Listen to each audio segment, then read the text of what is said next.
अच्छा, જે રીતે, કારણ કે કાંતિ અમૃતિયા પણ ત્યાં આગળ ગયા હતા, પ્રકાશ વરમોરા ત્યાં આગળ ગયા હતા, અ, એ લોકોએ એવું કીધું કે ભાઈ અમે પ્રયત્ન કરીશું કે થાંભલાનું કામ રોકાઈ જશે.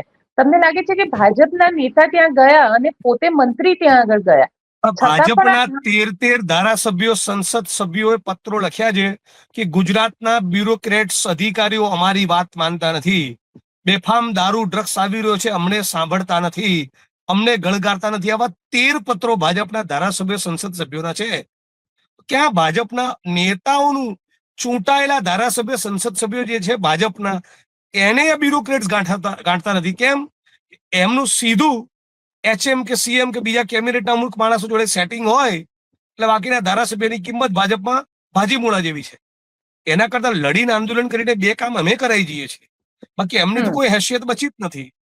આજે સુરતમાં પણ જે પ્રમાણેનું ડેમોલિશન થયું, ભાજપના નેતાઓ એમાં પણ લડી રહ્યા છે, બોલી રહ્યા છે, છતાં કોઈ તપાસ નહીં, કોઈ ઇન્વેસ્ટિગેશન નહીં, કોઈ ધરપકડ નહીં. કોણે ઘર તોડ્યા, કોની મહેરબાનીથી તૂટ્યા, કોઈ જવાબ જ નથી. મ્યુનિસિપલ કમિશનર કે મને ખબર નથી, પોલીસ કમિશનર કે મને ખબર નથી, કલેક્ટર કે મને ખબર નથી. આટલું અંધારું. અને આવા જે પ્રમાણેની બહેનોને મારી છે, ખેડૂતોની દીકરીઓને, એમની પત્નીઓને, એમની માતાઓને જે પ્રમાણે મારી છે, એ દ્રશ્યો કેટલા વિચલિત કરે એવા છે. તમે ઉચકીને ઢસડીને ખેડૂતો લઈ જાઓ છો. એક રિસ્પેક્ટફુલી અમને ડિટેન કરો ને.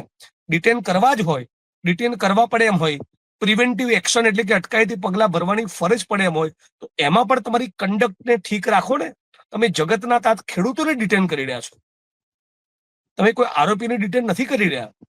એની કોઈ તમીજ જ નથી. તમને લાગે છે સિસ્ટમ જેવું જ નથી રહ્યું?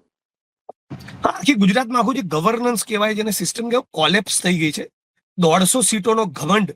ફરી તાલુકા પંચાયત, જિલ્લા પંચાયત, નગરપાલિકા, મહાનગરપાલિકા ભાજપની બની, ફરી એમને ફાટવા ચડ્યો છે, ફરી એમને ચરબી કૂદી રહી છે.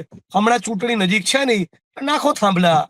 ખેડૂતોને હિન્દુ મુસ્લિમ કરીને કન્ફ્યુઝ કરીશું, દારૂ વેચીશું, પૈસા આપીશું, આ પ્રમાણેના ધંધા કરીને ચૂંટણી જીતીશું, એવું ભાજપના મનમાં રાઈ ભરાઈ ગઈ છે. પણ હું એવું માનું છું, હવે ગુજરાતમાં અને દેશમાં એક જબરદસ્ત ક્રાંતિ થવાની છે. હવે આખું ગુજરાત અને દેશ એક સુરે બોલતું થયું છે કે આમની ટણી બહુ વધી ગઈ છે. આ ભાજપના લોકોની દાદાગીરી, તાનાશાહી, હિટલરશાહી બહુ વધી ગઈ છે. આખું ગુજરાત આવું ધીરે ધીરે ધીરે બોલી રહ્યું છે. એટલે નીચેથી બરાબર ગુસ્સો પેન્ટઅપ થયો છે, આગ વધી રહી છે હૃદયમાં, ઉપરથી બુચ ટાઈટ કર્યું છે, એટલે આ એક્સપ્લોડ થવાનું છે.